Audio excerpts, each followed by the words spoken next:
Are you missing out on wearing silver just because you are afraid it will tarnish? Sulfur is a very common element in the air, and when it comes in contact with silver, it forms a thin layer called silver sulfide, which makes the metal look dull and discolored.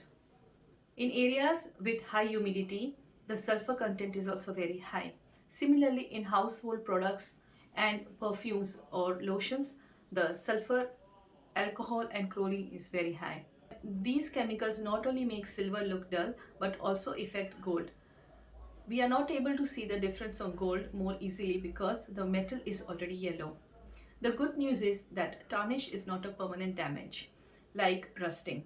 Rusting is corrosion and it cannot be reversed, whereas tarnish is only a thin layer on the silver metal. When cleaned properly, the silver becomes as good as new and shiny again. We don't mind maintaining and cleaning other day to day things, but when it comes to jewelry, it feels very daunting. In my upcoming videos, I will show you how to clean silver and gold at home, and I will also talk to you about a method jewelers use to prevent silver from tarnishing. Till then, stay connected.